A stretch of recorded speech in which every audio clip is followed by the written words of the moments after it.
Hello guys, ఈ రోజు ఈ వీడియోలో కాంజరింగ్ 1, 2, 3 మూవీస్ ని ఎక్స్ప్లెయిన్ చేయబోతున్నాను. అండ్ నేను ప్రీవియస్లీ ఈ కాంజరింగ్ యూనివర్స్ యొక్క మొత్తం టైమ్ లైన్ ని సింపుల్ గా ఎక్స్ప్లెయిన్ చేస్తూ ఒక వీడియో చేశాను. సో ఎవరికైనా ఇంట్రెస్ట్ ఉంటే ఒకసారి ఆ వీడియో కూడా చూడడానికి ట్రై చేయండి. అండ్ వీడియోలోకి వెళ్లే ముందు ఈ కాంజరింగ్ మూవీస్ గురించి ఒక చిన్న ఇంట్రడక్షన్ ఇవ్వాలి. ఈ కాంజరింగ్ మూవీస్ లో ఎడ్ అండ్ లారెన్ వారెన్ అనే ఇద్దరు పారానార్మల్ ఇన్వెస్టిగేటర్స్ ఉంటారు. వీళ్ళు రియల్ లైఫ్ లో కూడా ఉన్నారు. వీళ్ళిద్దరు వైఫ్ అండ్ హస్బెండ్ అనమాట. అండ్ వీళ్ళు పారానార్మల్ యాక్టివిటీస్ ని అండ్ అబ్నార్మల్ థింగ్స్ ని ఇన్వెస్టిగేట్ చేస్తూ ఉంటారు అండ్ వాటిని సాల్వ్ చేస్తూ ఉంటారు. అంటే ఒక రకంగా చెప్పాలి అంటే భూత ప్రేత పిశాచాలని తరిమికొట్టే భూత వైద్యులని చెప్పుకోవచ్చు. అండ్ వీళ్ళు రియల్ లైఫ్ లో చాలా కేసెస్ ని సాల్వ్ చేశారనమాట. అండ్ వాటికి సంబంధించిన ఫోటోస్ కావచ్చు, వీడియోస్ కావచ్చు, ఆడియో ఫైల్స్ కావచ్చు, ఇవన్నీ ఆన్లైన్ లో కూడా అవైలబుల్ గా ఉన్నాయంట. అండ్ వీళ్ళు సాల్వ్ చేసిన కేసెస్ నుంచి కొన్ని కేసెస్ ని ఆధారంగా తీసుకుని ఈ కాంజరింగ్ మూవీస్ తీశారనమాట. అండ్ ఈ కాంజరింగ్ మూవీస్ లో చూపించే సీన్స్ అన్ని కూడా 70% రియల్ లైఫ్ లో కూడా జరిగాయి అండ్ 30% మూవీ కోసం కొంచెం మసాలా యాడ్ చేసి చూపించారు. అండ్ ఇది ఈ క్యారెక్టర్స్ యొక్క ఇంట్రడక్షన్ అనమాట. అండ్ తర్వాత ది కాంజరింగ్ 1 మూవీ విషయానికి వస్తే, మూవీ స్టార్టింగ్ లో ఎడ్ అండ్ లారెన్ డెబ్బీ అనే ఒక అమ్మాయికి సంబంధించిన కేసు ఇన్వెస్టిగేట్ చేస్తూ ఉంటారు. ఈ అమ్మాయి యానబెల్ అనే ఒక డాల్ ని తన ఇంటికి తీసుకొచ్చినప్పటి నుంచి వీళ్ళ ఇంట్లో విచిత్రమైన సంఘటనలు జరుగుతూ ఉంటాయి. అండ్ ఇదంతా ఆ బొమ్మ లోపల ఉన్న ఒక ప్రేతాత్మ చేస్తుంది అని, అండ్ అది ఒక మనిషి శరీరం కోసం వెతుకుతుంది అని ఎడ్ అండ్ లారెన్ ఇన్వెస్టిగేట్ చేసి తెలుసుకుంటారు. అండ్ తర్వాత వీళ్ళిద్దరూ ఆ కేసుని సాల్వ్ చేస్తారు అండ్ యానబెల్ డాల్ ని తీసుకువెళ్లి వాళ్ళ బేస్మెంట్ లో ఉన్న మ్యూజియం లో పెడతారు. అండ్ దీని తర్వాత ఈ యానబెల్ డాల్ యొక్క స్టోరీ అనేది యానబెల్ మూవీస్ లో కంటిన్యూ అవుతుంది. అండ్ వీళ్ళ మ్యూజియం లో ఇలా దయ్యాలు భూతాలకు సంబంధించిన వస్తువులు అనేవి చాలానే ఉంటాయి. వీళ్ళు ప్రతి కేసుని సాల్వ్ చేసిన తర్వాత వాటికి సంబంధించిన వస్తువులు తీసుకొచ్చి ఇక్కడ మ్యూజియం లో పెడుతూ ఉంటారు. అండ్ రియల్ లైఫ్ లో కూడా ఈ మ్యూజియం ఉంది, ఆ వస్తువులన్నీ కూడా ఉన్నాయి. అండ్ ఇక మూవీ విషయానికి వస్తే, తర్వాత సీన్ లో రాజర్ అండ్ క్యారలైన్ అనే ఒక కపుల్ ని చూపిస్తారు. వాళ్ళకి 5 డాటర్స్ ఉంటారు అనమాట. అండ్ వీళ్ళందరూ హ్యారిస్విల్ అనే ఒక టౌన్ కి షిఫ్ట్ అవుతారు. అండ్ వీళ్ళు ఫస్ట్ రోజు ఇంటి లోపలికి వెళ్తున్నప్పుడు వీళ్ళ కుక్క ఇంటి లోపలికి రాదు, అది దేన్నో చూసి భయపడుతూ ఉంటుంది. అండ్ ఆ రోజు పిల్లలు ఆడుకుంటూ అనుకోకుండా చెక్కతో మూసి ఉన్న బేస్మెంట్ డోర్ ని విరగొడతారు. అండ్ వీళ్ళ చిన్న కూతురు అయిన ఏప్రిల్ కి ఆ ఇంట్లో ఒక బొమ్మ కూడా దొరుకుతుంది. అండ్ అక్కడ నుంచి వీళ్ళకి ప్రాబ్లమ్స్ అనేవి స్టార్ట్ అవుతాయి. మరుసటి రోజు వీళ్ళ కుక్క చనిపోయి ఉంటుంది. అండ్ క్యారలైన్ ఒంటి మీద ఏదో దెబ్బలు కనిపిస్తాయి. అండ్ వీళ్ళ ఇంట్లో ఉన్న గడియారాలన్నీ కూడా 3 గంటల 7 నిమిషాల దగ్గర ఆగిపోయి ఉంటాయి. అండ్ ఇదంతా వీళ్ళు జస్ట్ క్యాజువల్ గా తీసుకుంటారు. అండ్ తర్వాత రోజు రాజర్ పనికి వెళ్తున్నప్పుడు వాళ్ళ ఇంటి దగ్గర పావురం చనిపోతుంది. అండ్ పెద్ద పిల్లలందరూ స్కూల్ కి వెళ్ళిన తర్వాత క్యారలైన్ అండ్ చిన్న కూతురు ఏప్రిల్ మాత్రమే ఇంట్లో ఉంటారు. అండ్ ఏప్రిల్ తనలో తానే మాట్లాడుకుంటూ ఉంటుంది. అది చూసిన క్యారలైన్ వెళ్లి అడుగుతుంది. అప్పుడు ఏప్రిల్ తనకి దొరికిన బొమ్మని వాళ్ళ అమ్మకిస్తుంది. అండ్ ఆ బొమ్మలో ఉన్న అద్దంలో తన ఫ్రెండ్ కనిపిస్తాడు అని చెప్తుంది. అండ్ క్యారలైన్ అందులో చూసినప్పుడు తనకి అందులో ఏం కనిపించదు. సో తర్వాత వీళ్ళు దాగుడు మూతలు ఆడుకుంటారు. అండ్ ఏప్రిల్ ఇంట్లో ఒక చోట దాక్కుని క్లాప్స్ కొడుతూ ఉంటుంది. అండ్ ఆ సౌండ్ విని క్యారలైన్ తనని వెతుక్కుంటూ వెళ్తుంది. అండ్ అలా క్యారలైన్ ఒక రూమ్ లోకి వెళ్తుంది. అండ్ అక్కడ ఉన్న బీరువా తలుపులు దానంతటా అవే తెరుచుకుంటాయి. అండ్ అక్కడ నుంచి క్లాప్ సౌండ్ వినిపిస్తుంది. అండ్ క్యారలైన్ అక్కడికి వెళ్లి చూస్తుంది, కానీ అక్కడ ఎవరు ఉండరు. అండ్ తర్వాత తన కూతురు వెనక నుంచి వచ్చి పిలుస్తుంది. సో ఆ తలుపులు ఎవరు తెరిచారా అని చెప్పి క్యారలైన్ ఆలోచిస్తూ ఉంటుంది. అండ్ రాత్రిపూట పిల్లలందరూ పడుకున్నప్పుడు క్రిస్టిన్ కాలు ఎవరో లాగుతారు. సో తను నిద్రలేస్తుంది. అండ్ తనకి డోర్ వెనకాల ఎవరో ఉన్నట్టు అనిపిస్తుంది. సో తన సిస్టర్ కి చెప్తుంది. అండ్ తన సిస్టర్ అక్కడికి వెళ్లి చూసినప్పుడు అక్కడ ఏమీ ఉండదు. అండ్ అక్కడ వీళ్ళకి చాలా బ్యాడ్ స్మెల్ వస్తూ ఉంటుంది. అండ్ అప్పుడే సడన్ గా డోర్ మూసుకుపోతుంది. అండ్ వీళ్ళు భయపడి అరిచినప్పుడు క్యారలైన్ అండ్ రోజర్ అక్కడికి వస్తారు. అండ్ వీళ్ళు అక్కడికి వచ్చి చూసినప్పుడు అక్కడేం ఉండదన్నమాట. సో వీళ్ళు క్రిస్టిన్ మాట నమ్మరు. తనకేదో పీడకల వచ్చింది అనుకుంటారు. అండ్ తర్వాత రోజర్ ఒక పని మీద వేరే ఊరు వెళ్లాల్సి వస్తుంది. సో క్యారలైన్ పిల్లలతో పాటు ఇంట్లోనే ఉంటుంది. అండ్ తన ఒంటి మీద గాయాలు కనిపిస్తూ ఉంటాయి కదా, దానికి తను మందులు కూడా వాడుతూ ఉంటుంది. అండ్ కొన్ని రోజుల తర్వాత క్యారలైన్ కి రాత్రిపూట కొన్ని సౌండ్స్ వినిపిస్తాయి. అండ్ తను బయటకు వచ్చి చూసినప్పుడు మెట్ల దగ్గర ఉన్న ఫోటోలన్నీ కింద పడిపోతాయి. అండ్ తను కిందకు వచ్చినప్పుడు స్టోర్ రూమ్ యొక్క డోర్ తెరుచుకుంటుంది. అండ్ తను అక్కడికి వెళ్తుంది. అండ్ ఆ డోర్ సడన్ గా మూసుకుపోవడంతో తను ఆ బేస్మెంట్ లోపల పడిపోతుంది. అండ్ తను అక్కడ దొరికిన అగ్గిపెట్టెలోంచి అగ్గిపుల్ల వెలిగిస్తుంది. అప్పుడు తన పక్కన చీకట్లోంచి 2 చేతులు వచ్చి క్లాప్స్ కొడతాయి. సో తను భయపడుతుంది. అండ్ ఆ స్టోర్ రూమ్ లోనే ఇరుక్కుపోతుంది. అండ్ పైన పిల్లలు నిద్రపోతూ ఉన్నారు కదా, అందులో ఒక అమ్మాయి నిద్రలో నడుస్తూ ఉంటుంది అనమాట. సో తను బీరువా దగ్గరికి వెళ్లి తన తల కొట్టుకుంటూ ఉంటుంది. అప్పుడు తన సిస్టర్ వచ్చి తనని తీసుకొచ్చి బెడ్ మీద పడుకోబెడుతుంది. కానీ బీరువా నుంచి సౌండ్ వస్తూనే ఉంటుంది. సో తర్వాత తను బీరువా తెరిచి చూస్తుంది. అండ్ అప్పుడు బెడ్ మీద పడుకున్న అమ్మాయి లేస్తుంది. అండ్ తను పైకి చూసినప్పుడు బీరువా మీద దయ్యం ఉంటుంది. అండ్ అప్పుడు ఆ దయ్యం వీళ్ళ మీద దూకి వీళ్ళ మీద అటాక్ చేస్తుంది. అండ్ ఆ పిల్లలు భయంతో అరుస్తూ ఉంటారు. అండ్ అప్పుడే రాజర్ కూడా ఇంటికి వస్తాడు. అండ్ అతను వెంటనే వెళ్లి బేస్మెంట్ లో ఉన్న క్యారలైన్ ని బయటికి తీసుకొస్తాడు. అండ్ తర్వాత వాళ్ళ పిల్లల దగ్గరికి వెళ్తారు. అండ్ అందరూ చాలా భయపడిపోతారు. అండ్ ఆ ఇంట్లో దయ్యం ఉంది అని వాళ్ళకి తెలుస్తుంది. అండ్ తర్వాత రోజు ఒక యూనివర్సిటీలో ఎడ్ అండ్ లారెన్ వాళ్ళు సాల్వ్ చేసిన ఒక పారానార్మల్ కేసు గురించి ప్రెజెంటేషన్ ఇస్తూ ఉంటారు. అండ్ వీళ్ళు ఇక్కడ చూపిస్తున్న కేసు అనేది ఫ్రెంచి అయిన ఒక రైతు గురించి అనమాట. ఈ కేసు వచ్చేసి నన్ 1 అండ్ నన్ 2 మూవీస్ కి కనెక్ట్ అయి ఉంటుంది. అండ్ ఈ ప్రెజెంటేషన్ జరుగుతున్న చోటుకి క్యారలైన్ కూడా వస్తుంది. సో తను హెల్ప్ కోసం ఎడ్ అండ్ లారెన్ దగ్గర దగ్గరికి వెళ్తుంది అండ్ వాళ్ళు హెల్ప్ చేయడానికి ఒప్పుకుంటారు అండ్ క్యారలిన్ ఇంటికి వెళ్తారు. అండ్ లోరెన్ కి దివ్య దృష్టి ఉంటుందన్నమాట. అంటే నార్మల్ మనుషులు చూడలేని విషయాలు తను చూడగలుగుతుంది. సో తను ఇంట్లోకి రాగానే ఆ ఇంట్లో ఏదో ఉంది అని తనకి అర్థమవుతుంది. అండ్ పిల్లల వెనకాల ఏదో నీడ కనిపిస్తుంది. అండ్ వీళ్ళు ఇన్వెస్టిగేట్ చేస్తున్నప్పుడు బయట చెట్టు దగ్గర ఎవరో ఉరివేసుకున్నట్టు అక్కడ ఒక దెయ్యం కూడా కనిపిస్తుంది. అండ్ తర్వాత ఏప్రిల్ తన దగ్గర ఉన్న బొమ్మ తీసుకొచ్చి ఇచ్చినప్పుడు ఆ అద్దంలో ఒక పిల్లాడి దెయ్యం కనిపిస్తుంది. అండ్ తర్వాత లారెన్ చెప్తుంది, ఇంట్లో చాలా దయ్యాలున్నాయి, అందులో ఒక దెయ్యం మాత్రం తన మనసులో చాలా ద్వేషం పెంచుకుని ఉంది. సో ఆ దయ్యాన్ని తరిమికొట్టి ఈ ఇంటిని మళ్ళీ పవిత్రం చేయాలి అంటే ఎక్సోర్సిజం చేయాలి అని తను చెప్తుంది. కానీ ఎక్సోర్సిజం చేయాలి అంటే వీళ్ళు చర్చి దగ్గర పర్మిషన్ తీసుకోవాలి. అండ్ పర్మిషన్ రావాలి అంటే వీళ్ళు దయ్యం ఉన్నట్టు సాక్ష్యాలు చూపించాలి. సో ఎడ్ అండ్ లారెన్ ఈ కేసు తీసుకుని ఇన్వెస్టిగేషన్ మొదలు పెడతారు. అండ్ వీళ్ళ ఇన్వెస్టిగేషన్ లో ఆ ఇంటికి సంబంధించిన హిస్టరీ మొత్తం తెలుస్తుంది. యాక్చువల్లీ ఈ ఫామ్ హౌస్ ని 1863 సంవత్సరంలో ఒక పర్సన్ కట్టిస్తాడు. అండ్ అతను బాత్షెబా అనే ఒక లేడీని పెళ్లి చేసుకుంటాడు. యాక్చువల్లీ ఈ బాత్షెబా ఒక మంత్రగత్తె అనమాట.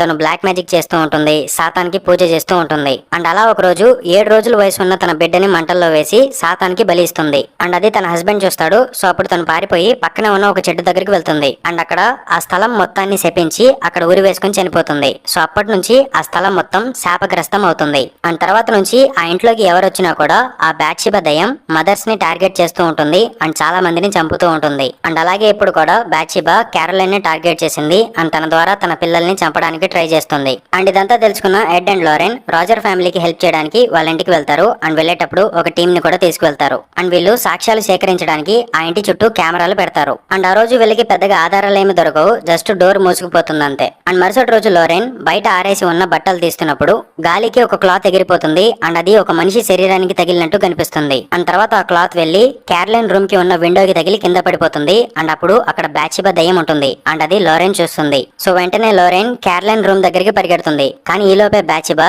క్యారలైన్ ని ఆవహిస్తుంది. అండ్ లారెన్ అక్కడికి వచ్చినప్పుడు క్యారలైన్ నార్మల్ గానే కనిపిస్తుంది. అండ్ తర్వాత రోజు రాత్రి ఎడ్ అండ్ లారెన్ టీమ్ తో వచ్చిన పోలీస్ ఆఫీసర్ కి ఒక దయ్యం కనిపించి భయపడుతుంది. అండ్ వీళ్ళందరూ తన దగ్గరకు వచ్చినప్పుడు ఇంకో వైపు నాన్సీ నిద్రలో నడుచుకుంటూ మెట్ల మీదకి వెళ్తూ ఉంటుంది. అండ్ అప్పుడు అక్కడ ఉన్న కెమెరాలన్నీ తనని ఫోటో తీస్తాయి. అండ్ నాన్సీ పైకి వెళ్ళిన తర్వాత డోర్ మూసుకుపోతుంది. అప్పుడు ఎడ్ అండ్ రోజర్ పరిగెత్తుకుంటూ వెళ్లి ఆ రూమ్ లోకి వెళ్తారు. కానీ రూమ్ లోకి వెళ్లి చూస్తే అక్కడ నాన్సీ ఉండదు. అండ్ వీళ్ళు యూవీ లైట్ పెట్టి చూసినప్పుడు బీర్వా లోపల ఒక గది ఉన్నట్టు వీళ్ళకి తెలుస్తుంది. అండ్ అక్కడ నాన్సీ కూడా ఉంటుంది. సో తర్వాత నాన్సీని వీళ్ళు బయటికి తీస్తారు. అండ్ తర్వాత లారెన్ లోపలికి వెళ్లి మొత్తం చెక్ చేస్తుంది. అప్పుడు బాత్షెబా ఉరి వేసుకున్న తాడు కూడా అక్కడ కనిపిస్తుంది. అండ్ అప్పుడు కింద ఉన్న చెక్క విరిగిపోయి లారెన్ బేస్మెంట్ లోపల పడిపోతుంది. అండ్ బేస్మెంట్ లోపల లారెన్ కి ఆ చిన్న పిల్లాడి దయ్యం ఉంటుంది కదా, ఆ దయ్యం వాళ్ళ అమ్మ కనిపిస్తుంది. అండ్ తర్వాత ఆ దయ్యం మాయమైపోయి బాత్షెబా దయ్యం కనిపిస్తుంది. అండ్ అది లారెన్ ని భయపెడుతుంది. అండ్ లారెన్ పారిపోతున్నప్పుడు బాత్షెబా తన లాకెట్ ని పట్టి లాగుతుంది. అప్పుడు ఆ లాకెట్ తెగిపోయి అక్కడ పడిపోతుంది. అండ్ ఆ లాకెట్ ని లారెన్ కి తన కూతురు జూడీ ఇచ్చింది.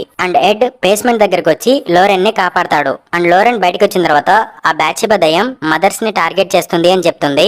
అండ్ క్యారలైన్ ఒంటి మీద ఉన్న గాయాలకు కూడా బాత్షెబానే కారణం అని చెప్తుంది. అండ్ అప్పుడు ఆ దయ్యం నాన్సీ జుట్టు పట్టుకుని అటు ఇటు విసిరేస్తూ ఉంటుంది. అండ్ వీళ్ళందరూ కలిసి నాన్సీని ఎలాగోలాగా కాపాడతారు. అండ్ మరుసటి రోజు రాజర్ ఫ్యామిలీ మొత్తం ఆ ఇంటి నుంచి వేరే చోటికి వెళ్ళిపోవాలి అనుకుంటారు. అండ్ ఎడ్ అండ్ లారెన్ వీళ్ళ దగ్గర ఉన్న సాక్ష్యాలన్నీ చర్చ్ వాళ్ళకి చూపించి ఎక్సోర్సిజం కి రెడీ చేయాలి అనుకుంటారు. అండ్ అప్పుడు లారెన్ కి తన కూతురు జూడీ వాయిస్ వినిపిస్తుంది. సో తను పక్కనే ఉన్న లేక్ దగ్గరికి వెళ్తుంది. అండ్ అక్కడ తన కూతురు ఉన్నట్టు తనకి కనిపిస్తుంది. సో తను భయపడిపోయి వెంటనే తన ఇంటికి ఫోన్ చేసి తన కూతురు సేఫ్ గా ఉందో లేదో అడుగుతుంది. అండ్ తనకి కనిపించిన విజన్ అనేది తన కూతురు ప్రమాదంలో ఉంది అని ఒక చెడు సంకేతం అని లారెన్ భావిస్తుంది. అండ్ తర్వాత ఎడ్ అండ్ లారెన్ వీళ్ళ దగ్గర ఉన్న సాక్ష్యాలన్నీ చర్చ్ వాళ్ళకి చూపిస్తారు. అండ్ ఆ ఫొటోస్ లో నాన్సీ పక్కన ఒక దయ్యం ఉన్నట్టు కూడా కనిపిస్తుంది. అండ్ అది చూసిన ఫాదర్ ఎక్సోర్సిజం చేయడానికి ఒప్పుకుంటాడు. కానీ ఆ ఫ్యామిలీ క్యాథలిక్ కాదు కాబట్టి ఎక్సోర్సిజం చేయడానికి వాటికన్ అథారిటీ పర్మిషన్ తీసుకోవాలి అని ఈ ఫాదర్ చెప్తాడు. సో ఎడ్ అండ్ లారెన్ వాళ్ళ ఇంటికి బయలుదేరతారు. అండ్ ఇంకోవైపు వీళ్ళ ఇంట్లో లారెన్ కూతురు జూడీ ఒంటరిగా నిద్రపోతూ ఉంటుంది. అండ్ లారెన్ జూడీ ఇచ్చిన లాకెట్ ని బాత్షెబా బేస్మెంట్ లో పడేసుకుంది కదా, ఆ లాకెట్ ద్వారా బాత్షెబా ఎడ్ అండ్ లారెన్ కూతురైన జూడీ దగ్గరికి వస్తుంది. అండ్ నిద్రపోతున్న జూడీ యొక్క కాలు పట్టుకుని లాగుతుంది. అప్పుడు తను నిద్రలోంచి లేస్తుంది. అండ్ జూడీ వాళ్ళ పేరెంట్స్ ని వెతుక్కుంటూ కిందకు వస్తుంది. అప్పుడు వాళ్ళ మ్యూజియం డోర్ తెరుచుకుంటుంది. అండ్ జూడీ అక్కడికి వెళ్లి చూసినప్పుడు అక్కడ యానబెల్ డాల్ ఉండదు. అండ్ అప్పుడు పక్కనే కుర్చీ మీద బాత్షెబా యానబెల్ డాల్ పట్టుకుని కూర్చుని ఉంటుంది. అండ్ బాత్షెబా జూడీని భయపెడుతుంది అండ్ తనని గాయపరచడానికి చూస్తుంది. అండ్ అదే టైంకి ఎడ్ అండ్ లారెన్ ఇంటికి వచ్చేస్తారు. అండ్ వాళ్ళు జూడీని కాపాడుకుంటారు. అండ్ ఇంకోవైపు క్యారలిన్ తన డాటర్స్ అయిన క్రిస్టిన్ అండ్ ఏప్రిల్ ని బాత్షెబా ఇంటికి తీసుకువెళ్తూ ఉంటుంది. ఎందుకంటే ఇప్పుడు క్యారలిన్ బాత్షెబా కంట్రోల్లో ఉంటుంది. అండ్ ఈ విషయం రోజర్ కి తెలుస్తుంది. అండ్ అతను ఈ విషయాన్ని ఎడ్ కి ఫోన్ చేసి చెప్తాడు. సో తర్వాత వీళ్ళందరూ బాత్షెబా ఇంటికి వెళ్తారు. అండ్ అక్కడ క్యారలిన్ తన కూతురైన క్రిస్టిన్ ని చంపడానికి ట్రై చేస్తూ ఉంటుంది. అండ్ అప్పుడు వీళ్ళందరూ వచ్చి క్యారలిన్ ని పట్టుకుంటారు అండ్ క్రిస్టిన్ ని కాపాడతారు. అండ్ ఇదంతా చూసి భయపడి ఏప్రిల్ పారిపోతుంది. అండ్ వీళ్ళు క్యారలిన్ ని బయటికి తీసుకురావడానికి ట్రై చేసినప్పుడు బాత్షెబా తనని గాయపరుస్తూ ఉంటుంది. అండ్ తర్వాత బాత్షెబా క్యారలిన్ ని బేస్మెంట్ లోపలికి లాక్కొని వెళ్ళిపోతుంది. అండ్ తనని పట్టుకోవడానికి వచ్చిన వాళ్ళ మీద అటాక్ చేస్తూ ఉంటుంది. అండ్ అప్పుడు వీళ్ళందరూ కలిసి క్యారలిన్ ని ఒక చైర్ మీద కూర్చోబెట్టి కట్టేస్తారు. అండ్ ఇంకోవైపు ఎడ్ యొక్క టీం మెంబర్ అయిన థామస్ ఏప్రిల్ ని వెతుకుతూ ఉంటాడు. అండ్ బేస్మెంట్ లో క్యారలిన్ పరిస్థితి చూసిన తర్వాత తన మీద ఎక్సర్సిజం చేయాలి అని చెప్పి ఎడ్ ఫిక్స్ అవుతాడు. అండ్ అతను ఎక్సర్సిజం స్టార్ట్ చేసినప్పుడు క్యారలిన్ కంట్రోల్ కోల్పోతుంది. అండ్ తన నోట్లోంచి రక్తం కూడా వస్తుంది. అండ్ బాత్షెబా క్యారలిన్ ని గాల్లో లేపి కింద పడుస్తుంది. దానివల్ల క్యారలిన్ ఫ్రీ అయిపోతుంది. అండ్ ఇంకోవైపు థామస్ ఏప్రిల్ ఎక్కడుందో కనిపెడతాడు. అండ్ కట్లు విప్పేసుకున్న క్యారలిన్ కి కూడా ఏప్రిల్ ఎక్కడుందో తెలిసిపోతుంది. సో క్యారలిన్ బాత్షెబా లాగా మారిపోయి ఏప్రిల్ ని చంపడానికి వెళ్తుంది. అండ్ అప్పుడు ఎడ్ అక్కడికి వచ్చి తన ఎక్సర్సిజం కంప్లీట్ చేస్తాడు. అండ్ అప్పుడు లోరెన్ అండ్ రోజర్ కలిసి క్యారలిన్ కి తన పిల్లలకి సంబంధించిన జ్ఞాపకాలన్నీ గుర్తు చేస్తారు. అండ్ తను తన పిల్లలకి సంబంధించిన జ్ఞాపకాలన్నీ గుర్తు తెచ్చుకుని బాత్షెబాతో పోరాడుతుంది. అండ్ చివరికి బాత్షెబా క్యారలిన్ బాడీ లోపల నుంచి వెళ్ళిపోతుంది. సో అక్కడతో ఈ కేసు అనేది సాల్వ్ అయిపోతుంది. అండ్ క్యారలిన్ కూడా మళ్ళీ నార్మల్ అయిపోతుంది. అండ్ తర్వాత ఎడ్ ఆ ఇంటికి సంబంధించిన మ్యూజికల్ టాయ్ తీసుకువెళ్లి తన మ్యూజియం లో పెడతాడు.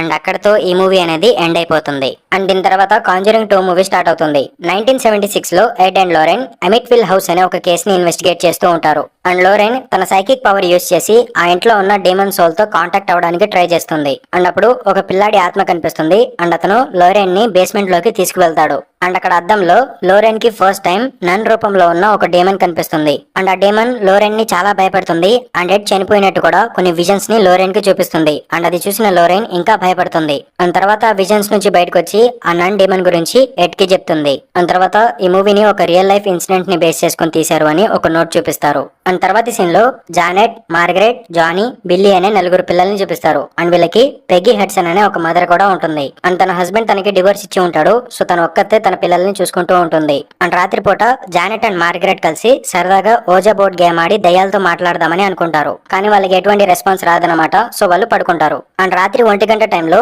జానెట్ నిద్రలేస్తుంది. అండ్ తను చూస్తే లివింగ్ రూమ్ లో నేల మీద పడుకుని ఉంటుంది. అండ్ తను అక్కడికి ఎలా వచ్చిందో తనకి అర్థం కాదు. సో మేబీ తను నిద్రలో నడుచుకుంటూ వెళ్ళిపోయిందేమో అనుకుని మళ్ళీ తన రూమ్ కి వెళ్లి పడుకుంటుంది. అండ్ తర్వాత రోజు రాత్రి బిల్లీ అండ్ జానెట్ కలిసి ఒక టాయ్ తో ఆడుకుంటూ ఉంటారు. అండ్ తర్వాత ఈ పిల్లలందరూ పడుకున్న తర్వాత బిల్లీ నిద్రలేచి నీళ్లు తాగడానికి కింద కిచెన్ లోకి వెళ్తాడు. అండ్ అతను నీళ్లు తాగుతూ కిటికీలోంచి బయటకు చూసినప్పుడు అక్కడ ఒక ఊయల ఊగుతూ ఉంటుంది. అండ్ ఇంకోవైపు పైన రూమ్ లో జానెట్ నిద్ర లేచి గట్టిగా మాట్లాడుతూ ఉంటుంది. ఆ సౌండ్ కి మార్గరెట్ లేచి జానెట్ ని చూస్తుంది. అండ్ జానెట్ గోడ వైపుకి తిరిగి ఎవరు నువ్వు, మా ఇంటిని వదిలే అండ్ బిల్లీని కూడా వదిలేయని గట్టిగా మాట్లాడుతుంది. అండ్ అప్పుడు సడన్ గా తన గొంతు మారిపోతుంది. మీరందరూ చనిపోతారు అండ్ బిల్లీ కూడా చనిపోతాడు అని చెప్తుంది. అండ్ అప్పుడు మార్గరెట్ జానెట్ దగ్గరికి వెళ్లి తనని పడుకోబెడుతుంది. అండ్ మార్గరెట్ మళ్ళీ వచ్చి పడుకున్నప్పుడు జానెట్ తన వెనకాలకు వచ్చి మళ్ళీ గట్టిగా అరుస్తుంది. మమ్మల్ని వదిలే, బిల్లీని కూడా వదిలేయని అరుస్తుంది. అండ్ అప్పుడు మార్గరెట్ కి కోపం వచ్చి జానెట్ ని తిడుతుంది. అండ్ అప్పుడు మార్గరెట్ వెనకాల చీకట్లోంచి ఒక ఓల్డ్ పర్సన్ వాయిస్ వినిపిస్తుంది. నా ఇంటిని వదిలేయండి, మీరు ఇక్కడి నుంచి వెళ్ళిపోండి అని వాయిస్ వినిపిస్తుంది.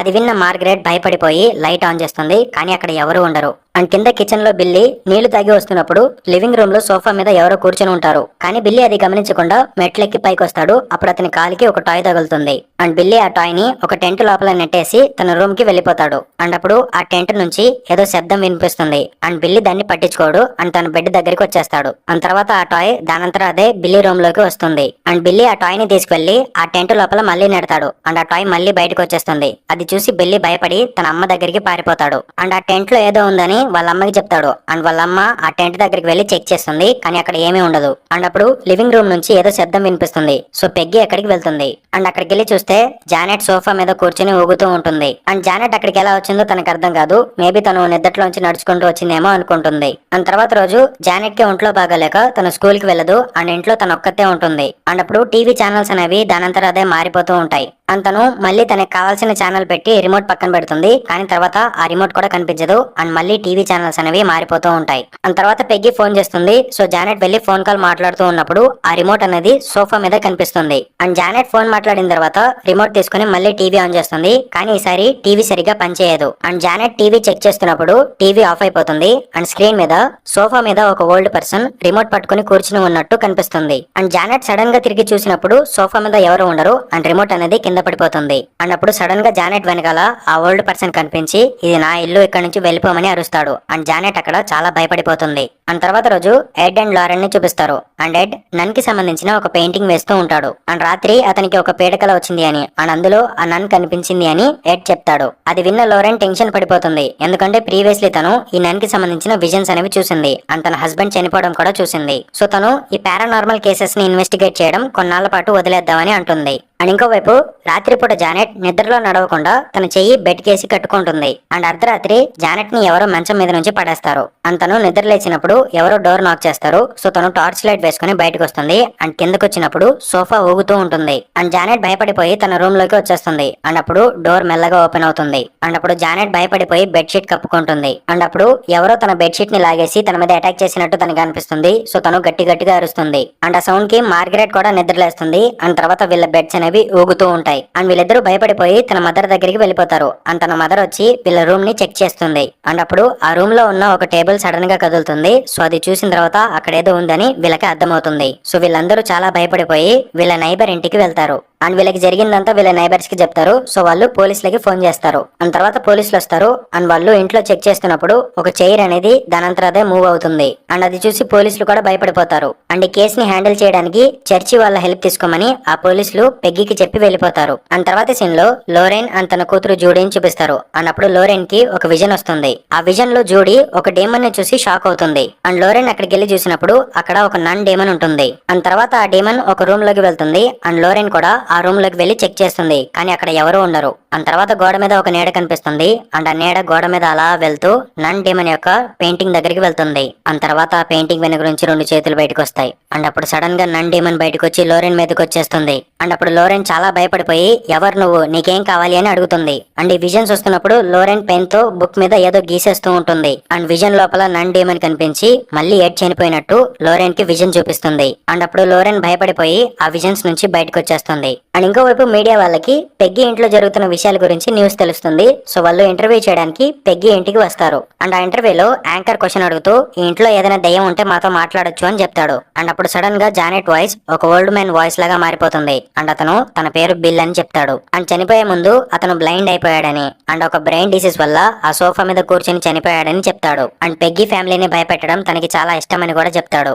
అండ్ ఇదంతా అక్కడ కూర్చుని ఉన్న యాంకర్స్ అందరూ వింటూ ఉంటారు. అండ్ అందులో ఒక పర్సన్ ఆ అమ్మాయి జస్ట్ యాక్టింగ్ చేస్తుంది అనుకుంటుంది. అండ్ తర్వాత ఈ పారానార్మల్ యాక్టివిటీస్ గురించి నైబర్స్ అండ్ పోలీసులు కూడా సాక్ష్యం ఇస్తున్నట్టు కొన్ని వీడియో క్లిప్స్ చూపిస్తారు. అండ్ తర్వాత రాత్రిపూట పెగ్గి అండ్ తన పిల్లలు నైబర్స్ ఇంట్లో పడుకుంటారు. అండ్ అర్ధరాత్రి ఒక పిల్లాడు నిద్రలేస్తాడు. అండ్ అతను ఏదో సౌండ్ వస్తుందని డోర్ దగ్గరికి వెళ్తాడు. అండ్ అప్పుడు సడన్ గా క్రూక్డ్ మ్యాన్ అనే ఒక దయ్యం కనిపిస్తాడు. అండ్ అతను ఆ పిల్లాడి మీద అటాక్ చేయడానికి వస్తాడు. అండ్ ఆ పిల్లాడు భయపడి తన పేరెంట్స్ దగ్గరికి పారిపోతాడు. అండ్ తర్వాత క్రూక్డ్ మ్యాన్ నీడ కనిపిస్తుంది. అండ్ అది బయటకు వచ్చినప్పుడు జానెట్ లాగా కనిపిస్తుంది. అండ్ ఇప్పుడు జానెట్ లోపల ఒక దయ్యం ఉంది. అండ్ అది గట్టిగా అరుస్తూ అక్కడున్న వస్తువులు విసిరేస్తూ ఉంటుంది. అండ్ తర్వాత జానెట్ సడన్ గా స్పృహ కోల్పోయి పడిపోతుంది. అండ్ తర్వాత రోజు church father ed and Lauren ని కలవడానికి వస్తాడు. అండ్ ఈ ఫాదర్ వచ్చి జానెట్ ఇంటర్వ్యూలో మాట్లాడిన మాటలన్నీ ఎడ్ అండ్ లారెన్ కి వినిపిస్తాడు. అండ్ కేస్ ని సాల్వ్ చేసి ఆ ఫ్యామిలీకి హెల్ప్ చేయడానికి మీరు లండన్ వెళ్ళాలి అని వీళ్ళకి చెప్తాడు. కానీ లోరెన్ కి వస్తున్న విజన్స్ వల్ల తను ఈ పారానార్మల్ కేసెస్ కి దూరంగా ఉండాలి అనుకుంటుంది. అండ్ తనకు వచ్చిన విజన్స్ గురించి, ఆ నన్ డేమన్ గురించి,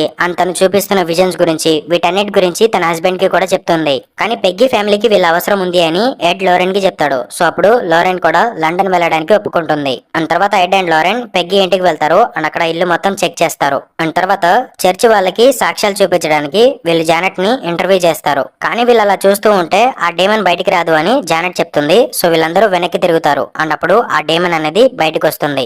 అండ్ అప్పుడు ఎడ్ కొన్ని క్వశ్చన్స్ అడుగుతాడు. అండ్ అప్పుడు ఆ ఓల్డ్ పర్సన్ డేమన్ అనేది ఆన్సర్ కూడా ఇస్తుంది. అండ్ తర్వాత ఎడ్ ఒక క్రాస్ సింబల్ చూపించినప్పుడు ఆ డేమన్ గట్టిగా అరుస్తాడు, నన్ను వెళ్ళనివ్వండి, నన్ను కాపాడండి అని అరుస్తాడు. అండ్ తర్వాత జానెట్ మళ్ళీ నార్మల్ గా మారిపోతుంది. అండ్ ఈ ఇన్సిడెంట్ తర్వాత కూడా ఇక్కడ పెద్దగా సూపర్ న్యాచురల్ ఎలిమెంట్ ఉన్నట్టు లోరెన్ కి అనిపించదు. కానీ తర్వాత రాత్రిపూట జానెట్ నిద్రలేస్తుంది. అండ్ తను లివింగ్ రూమ్ లో సీలింగ్ పైన అతుక్కొని ఉంటుంది.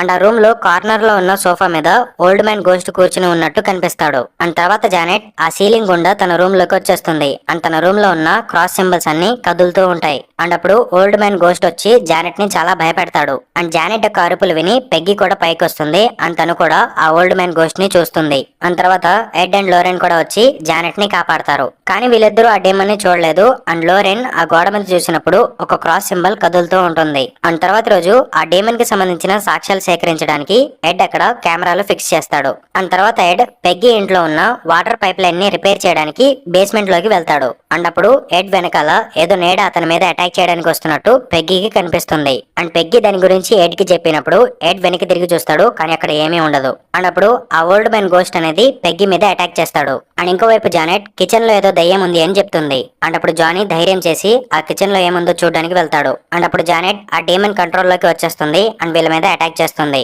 అండ్ వీళ్ళ సౌండ్స్ విన్న తర్వాత ఎడ్ అండ్ పెగ్గి కూడా పైకి వచ్చేస్తారు. అండ్ వీళ్ళందరూ కలిసి ఆ పిల్లల్ని కాపాడతారు. కానీ తర్వాత జానెట్ కనిపించదు. అండ్ జానెట్ ఎక్కడ ఉందో వీళ్ళందరూ వెతుకుతారు. అండ్ తను ఒక కబోర్డ్ లో దాక్కుని ఉంటుంది. అండ్ ఇదంతా కెమెరాలో రికార్డ్ అవుతుంది అనమాట.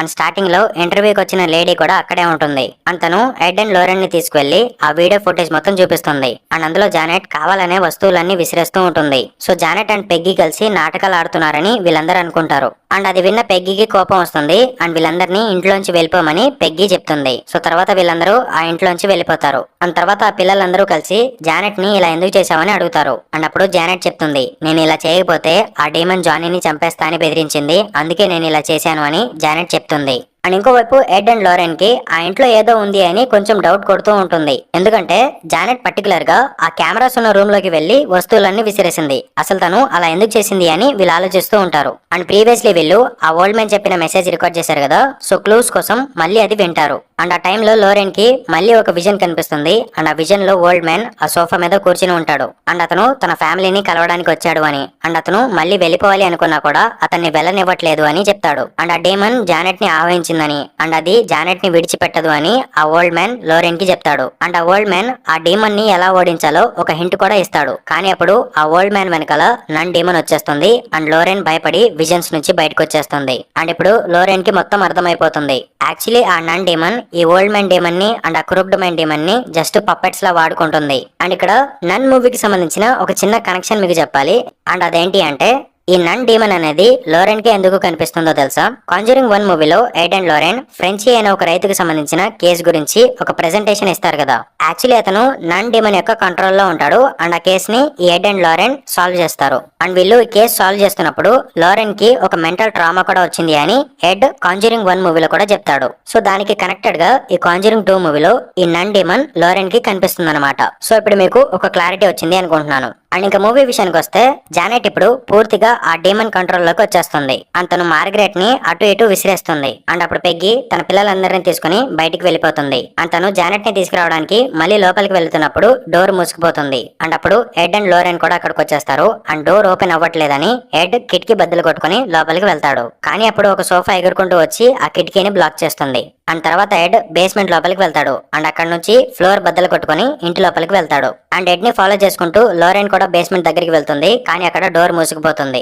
అండ్ ఇంకోవైపు ఎడ్ ఇంటి లోపలికి వెళ్ళిన తర్వాత ఒక వాటర్ పైప్ లీక్ అయిపోయి అతని కంటికి తగులుతుంది. సో అతనికి మొత్తం బ్లర్ గా కనిపిస్తుంది. అండ్ తర్వాత అతను ఆ డీమన్ అండ్ జానెట్ కి సంబంధించిన శబ్దాలు వింటూ మెల్లగా పైకి వెళ్తూ ఉంటాడు. అండ్ ఇంకోవైపు లోరెన్ ఆ డీమన్ ని ఎలా ఎదుర్కోవాలి అని క్లూస్ అన్ని వెతుకుతూ ఉంటుంది. అండ్ ఆ టైంలో తనకి ప్రీవియస్లీ వచ్చిన విజన్ గురించి గుర్తుకొస్తుంది. ఆ విజన్ లో తను బైబిల్లో ఒక నేమ్ కూడా రాస్తుంది. అండ్ ఆ నేమ్ వచ్చేసి వలక్ అనమాట. అండ్ అది ఆ నన్ డీమన్ యొక్క పేరు. అండ్ ఆ పేరు చెప్పడం వల్ల ఈ వలక్ డీమన్ అంతమైపోతుందని ప్రీవియస్లీ ఆ ఓల్డ్ మ్యాన్ కూడా లోరెన్ కి ఒక హింట్ ఇచ్చాడు. సో తర్వాత లోరెన్ ఆ డీమన్ ని అంతం చేయడానికి వెళ్తున్నప్పుడు ఒక పిడుగు చెట్టు మీద పడుతుంది. అండ్ ఆ చెట్టు విరిగిపోయి చాలా షార్ప్ గా తయారవుతుంది. అండ్ లోరెన్ యొక్క విజన్స్ లో తన హస్బెండ్ ఒక షార్ప్ ఆబ్జెక్ట్ వల్ల చనిపోయినట్టు కనిపిస్తుంది కదా, సేమ్ అలాగే ఈ చెట్టు కూడా బాగా షార్ప్ గా ఉంటుంది. అది చూసి లోరెన్ చాలా భయపడిపోతుంది. అండ్ ఇంకోవైపు ఎడ్ జానెట్ ని వెతుక్కుంటూ పైకి వెళ్తాడు. కానీ అప్పుడు ఎడ్ మీద క్రూక్డ్ మ్యాన్ డీమన్ అటాక్ చేస్తాడు. కానీ ఎడ్ తనని తాను కాపాడుకుంటాడు. అండ్ తర్వాత అతను జానెట్ రూమ్ లోకి వెళ్తాడు. అండ్ జానెట్ నన్ డీమన్ కంట్రోల్లో ఉంది. అండ్ తర్వాత జానెట్ విండో బద్దలు కొడుతుంది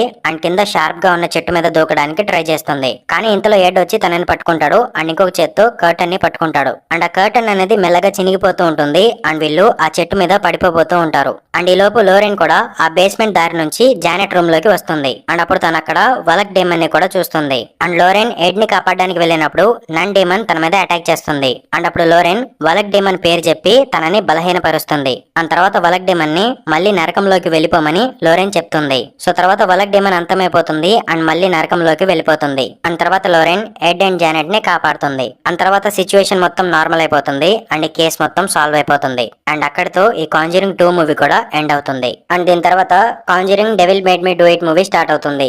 ఈ మూవీలో డేవిడ్ అనే 8 ఏళ్ల చిన్న పిల్లవాడిని ఒక డేమన్ ఆవహించి ఉంటుంది. సో ఈ కేసుని హ్యాండిల్ చేయడానికి ఎడ్ అండ్ లారెన్ వస్తారు. అండ్ వీళ్ళు ఆ పిల్లాడి మీద ఎక్సర్సిజం స్టార్ట్ చేసినప్పుడు ఆ పిల్లాడు చాలా వైల్డ్ గా బిహేవ్ చేస్తూ ఉంటాడు అండ్ అందరి మీద అటాక్ చేస్తాడు. అండ్ డేవిడ్ అటాక్ చేసినప్పుడు ఎడ్ కి హార్ట్ అటాక్ వస్తుంది. అండ్ ఈ పిల్లాడి సిస్టర్ యొక్క బాయ్ ఫ్రెండ్ అయిన ఆర్నీ జాన్సన్ కి ఈ పిల్లాడు అంటే చాలా ఇష్టం, అతన్ని చాలా బాగా చూసుకుంటాడు. అండ్ ఇప్పుడు ఆ పిల్లాడు ఆ డేమన్ వల్ల చాలా బాధపడుతూ ఉండడం చూడలేక ఆ పిల్లాడిని పట్టుకొని డేవిడ్ ని వదిలే నా శరీరం తీసుకో అని ఆ డేమన్ కి చెప్తాడు. అండ్ అప్పుడు ఆ డేమన్ ఆర్నీ జాన్సన్ ని ఆవహిస్తుంది. అండ్ ఈ విషయం మిగతా వాళ్ళు గమనించరు, హార్ట్ అటాక్ తో బాధపడుతున్న ఎడ్ మాత్రమే గమనిస్తాడు. అండ్ తర్వాత డేవిడ్ నార్మల్ అయిపోతాడు అండ్ ఎడ్ వారెన్ ని హాస్పిటల్లో జాయిన్ చేస్తారు. సో అక్కడితో ఈ కేసు ఎండ్ అయిపోయింది అనుకుంటారు. అండ్ తర్వాత రోజు నుంచి ఆర్నీ జాన్సన్ కి కొన్ని విజన్స్ లో ఒక మంత్రగత్తె కనిపిస్తుంది అండ్ భయపెడుతూ ఉంటుంది. అండ్ అతను పని చేయడానికి వెళ్ళినప్పుడు కూడా అక్కడ ఆ మంత్రగత్తె కనిపిస్తూ ఉంటుంది. సో అతను ఆ వర్క్ వదిలేసి ఇంటికి వెళ్ళిపోతాడు. అండ్ ఇంకోవైపు హాస్పిటల్లో ఎడ్ వారెన్ కళ్ళు తెరుస్తాడు అండ్ ఆ డేమన్ ఆర్నీ జాన్సన్ ని పొజెస్ చేసింది అని చెప్తాడు. సో లోరెన్ వెంటనే ఆర్నీ జాన్సన్ ఇంటికి ఫోన్ చేస్తుంది.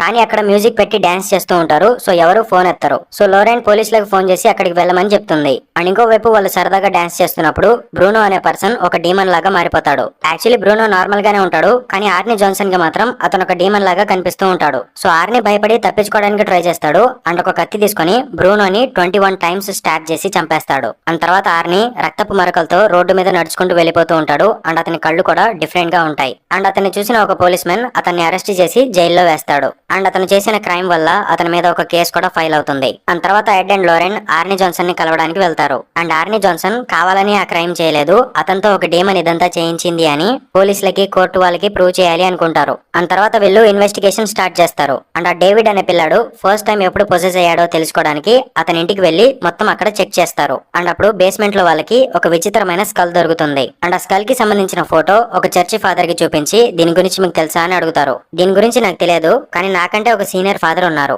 మేబీ ఆయనకి దీని గురించి తెలిసి ఉండవచ్చు, సో ఆయన్ని అడిగి తెలుసుకోండి అని ఇతను చెప్తాడు. సో తర్వాత వీళ్ళు ఆ సీనియర్ ఫాదర్ అయిన క్యాస్నర్ దగ్గరికి వెళ్తారు. అండ్ అతను ఇలాంటి స్కల్ ఎక్కడో చూశాడు అని చెప్తాడు, కానీ అతనికి గుర్తుండదు. అండ్ తర్వాత అతని కలెక్షన్ మొత్తం చూపిస్తాడు. అండ్ తర్వాత సీన్ లో ఒక మంత్రగత్తెని చూపిస్తారు. అండ్ తను ఆర్నీ జాన్సన్ ఫోటో మీద బ్లాక్ మ్యాజిక్ చేస్తూ ఉంటుంది. దానివల్ల ఆర్నీ జాన్సన్ కి దయ్యాలకి సంబంధించిన హాలుసినేషన్స్ కనిపిస్తూ ఉంటాయి అండ్ అతను చాలా భయపడిపోతూ ఉంటాడు. అండ్ తర్వాత సీన్ లో ఎడ్ అండ్ లారెన్ ఒక డిటెక్టివ్ ని కలుస్తారు. అండ్ ఆ డిటెక్టివ్ సేమ్ అలాంటి స్కల్ ఉన్న ఇంకొక ఫోటో చూపిస్తాడు. అండ్ ఇంతకు ముందు ఇలాంటి కేసు ఇంకొకటి జరిగింది అని చెప్తాడు. అండ్ ఆ కేసులో 2 అమ్మాయిలు చనిపోయారు, కానీ ఒక్క అమ్మాయి బాడీ మాత్రమే దొరికింది అని ఆ డిటెక్టివ్ చెప్తాడు. సో తర్వాత వీళ్ళు ముగ్గురు కలిసి ఆ ఇన్సిడెంట్ జరిగిన ప్లేస్ కి వెళ్తారు. అండ్ లోరెన్ అక్కడికి వెళ్ళిన తర్వాత తన సైకిక్ పవర్స్ తో అక్కడ ఏం జరిగిందో మొత్తం చూస్తుంది. యాక్చువల్లీ ఆ 2 అమ్మాయిలు ఫ్రెండ్స్ అనమాట. అందులో ఒక అమ్మాయికి డీమన్ పొసెస్ చేస్తుంది అండ్ అమ్మాయి తన ఫ్రెండ్ ని చంపేస్తుంది. అండ్ ఇదంతా విజన్స్ లో చూస్తున్న లోరెన్ కూడా ఆ సీన్ మొత్తాన్ని రీక్రియేట్ చేస్తూ ఉంటుంది. అండ్ తర్వాత ఆ డీమన్ పొసెస్ చేసిన అమ్మాయి అడవిలో పరిగెడుతూ వెళ్తుంది అండ్ లోరెన్ కూడా అలా పరిగెడుతూ వెళ్తుంది. అండ్ లోరెన్ అలా పరిగెడుతూ ఒక కొండ అంచు దగ్గరికి వెళ్లి ఆగిపోతుంది. అండ్ అప్పుడు కింద నుంచి ఒక గోస్ట్ చెయ్యి లోరెన్ ని కింద పట్టి లాగుతుంది. కానీ ఇంతలో ఎడ్ వారెన్ అక్కడికి వచ్చి లోరెన్ ని కాపాడుకుంటాడు. అండ్ అప్పుడు లోరెన్ చెప్తుంది ఆ మిస్సింగ్ అమ్మాయి యొక్క బాడీ కింద నీటి లోపల ఉంది అని. అండ్ తర్వాత పోలీసులకి ఆ అమ్మాయి డెడ్ బాడీ కూడా దొరుకుతుంది. అండ్ తర్వాత ఎడ్ అండ్ లోరెన్ ఆ నీటి లోపల దొరికిన అమ్మాయి యొక్క బాడీ చూడడానికి హాస్పిటల్ కి వెళ్తారు. అండ్ అప్పుడు లోరెన్ ఆ అమ్మాయి యొక్క చేయి పట్టుకొని తనని ఎవరు పొసెస్ చేశారో తెలుసుకోవడానికి తన సైకిక్ పవర్ యూజ్ చేస్తుంది. అండ్ అప్పుడు తన విజన్స్ లో ఒక మంత్రగత్తె ఒక చీకటి గుహలో బ్లాక్ మ్యాజిక్ చేస్తున్నట్టు లోరెన్ కి కనిపిస్తుంది. అండ్ లోరెన్ తన దగ్గరికి వెళ్లి ఎవరు నువ్వు ఇదంతా ఎందుకు చేస్తున్నావు అని అడుగుతున్నప్పుడు ఈ హాస్పిటల్లో ఉన్న ఒక డెడ్ బాడీ లోరెన్ మీద అటాక్ చేయడానికి వస్తుంది. అండ్ అప్పుడు ఎడ్ లోరెన్ దగ్గరికి వెళ్లి తనని విజన్స్ నుంచి బయటికి తీసుకొస్తాడు అండ్ ఆ డెడ్ బాడీ కూడా పడిపోతుంది. అండ్ తర్వాత ఎడ్ అండ్ లోరెన్ యొక్క జూనియర్ ఒక బ్లాక్ మ్యాజిక్ కి సంబంధించిన బుక్ తీసుకొచ్చి వాళ్ళకి ఇస్తాడు. అండ్ ఎడ్ వారెన్ ఆ బ్లాక్ మ్యాజిక్ బుక్ ని చదువుతున్నప్పుడు అతనికి కొన్ని విజన్స్ కనిపిస్తాయి. ఆ విజన్స్ లో అతనికి ఆ మంత్రగత్తె కనిపిస్తుంది అండ్ హాస్పిటల్లో చూసిన డెడ్ బాడీ కూడా కనిపిస్తుంది. అండ్ ఎడ్ తనని తాను కాపాడుకోవడానికి వాళ్ళ మీద అటాక్ చేస్తాడు. అప్పుడు అతని జూనియర్ వచ్చి అతన్ని పట్టుకుంటాడు. అండ్ తీరా చూస్తే అతను ఆ డీమన్ ని కాదు తన వైఫ్ మీద అటాక్ చేయడానికి వెళ్తున్నాడు. ఆ మంత్రగత్తె ఎడ్ ని ఉపయోగించుకుని లోరెన్ ని చంపడానికి ట్రై చేస్తుంది. ఎందుకంటే లోరెన్ ఆ మంత్రగత్తె యొక్క మొహం చూసేసింది. సో ఆ మంత్రగత్తెకి లోరెన్ వల్ల ప్రాబ్లం ఉంది కాబట్టి తనని చంపడానికి ట్రై చేస్తుంది. అండ్ తర్వాత లోరెన్ ఫాదర్ క్యాస్నర్ ని కలవడానికి వెళ్తుంది. అండ్ అక్కడ ఒక ట్విస్ట్ రివీల్ అవుతుంది. యాక్చువల్లీ ఆ మంత్రగత్తె ఈ ఫాదర్ యొక్క కూతురు అనమాట. అండ్ తను ఒక విచ్ కూడా. అండ్ తను బ్లాక్ మ్యాజిక్ కూడా చేస్తూ ఉంటుంది. అండ్ ఫాదర్ క్యాస్నర్ తన కూతురు బ్లాక్ మ్యాజిక్ చేస్తున్న చోటుకి లోరెన్ ని తీసుకువెళ్తాడు. అండ్ అక్కడ ఆ మంత్రగత్తె ఉంటుంది. అండ్ తను తన ఫాదర్ ని కూడా చంపేస్తుంది. అండ్ ఆ టైంలో లోరెన్ ఆ బ్లాక్ మ్యాజిక్ టేబుల్ ని విరగొట్టాలి అని ట్రై చేస్తుంది. కానీ అప్పుడు అక్కడికి ఆ విచ్ వచ్చేస్తుంది. అండ్ అదే టైంలో ఎడ్ వారెన్ కూడా అక్కడికి వచ్చేస్తాడు. అండ్ తను లోరెన్ వారెన్ యొక్క వాయిస్ విని తను ఎక్కడ ఉందో కనిపెడతాడు. అండ్ కింద బేస్మెంట్ లోపల ఆ విచ్ లోరెన్ మీద అటాక్ చేస్తుంది. కానీ లోరెన్ తనని కొట్టి అక్కడ నుంచి పారిపోతుంది. అండ్ తర్వాత ఎడ్ వారెన్ కూడా లోరెన్ ని వెతుక్కుంటూ ఆ బేస్మెంట్ లోపలికి వచ్చేస్తాడు. అండ్ అప్పుడు ఆ విచ్ లోరెన్ రూపంలో ఎడ్ దగ్గరకు వచ్చి అతన్ని పొసెస్ చేస్తుంది. అండ్ తర్వాత అతన్ని కంట్రోల్ చేస్తూ లోరెన్ ని చంపడానికి పంపిస్తుంది. సో తర్వాత ఎడ్ లోరెన్ మీద అటాక్ చేస్తాడు. కానీ చివరికి లోరెన్ వీళ్ళ జ్ఞాపకాలన్నీ ఎడ్ కి గుర్తు చేస్తుంది. అండ్ తర్వాత ఎడ్ ఆ విచ్ కంట్రోల్ నుంచి బయటకు వస్తాడు అండ్ నార్మల్ అయిపోతాడు. అండ్ తర్వాత ఒక సుత్తి తీసుకుని ఆ విచ్ కి సంబంధించిన బ్లాక్ మ్యాజిక్ టేబుల్ ని విరగొడతాడు. అండ్ ఆ మంత్రగత్తె బ్లాక్ మ్యాజిక్ చేసి కొన్ని డీమన్స్ ని తన కంట్రోల్ లోకి తెచ్చుకొని తన కోసం వాడుకుంటూ ఉంటుంది కదా. ఇప్పుడు తన బ్లాక్ మ్యాజిక్ టేబుల్ విరిగిపోవడం వల్ల తను వీక్ అయిపోతుంది. అండ్ ఆ డీమన్స్ తనని చంపేస్తాయి. అండ్ ఆర్నీ జాన్సన్ బాడీలో ఉన్న డీమన్స్ కూడా వెళ్ళిపోతాయి. సో అక్కడితో ఈ కేసు అనేది ఎండ్ అవుతుంది. కానీ ఆర్నీ జాన్సన్ క్రైమ్ చేశాడు కాబట్టి అతనికి 5 ఏళ్లు జైలు శిక్ష వేస్తారు. ఎందుకంటే కోర్టు వాళ్ళు ఈ క్రైమ్ మొత్తం ఒక డీమన్ చేసింది అని చెప్తే నమ్మరు. సో అందుకే అతనికి 5 ఏళ్లు జైలు శిక్ష వేస్తారు. అండ్ అక్కడితో ఈ మూవీ ఎండ్ అయిపోతుంది. అండ్ దీని తర్వాత ఎడ్ అండ్ లోరెన్ వారెన్ యొక్క story conjuring the last right మూవీలో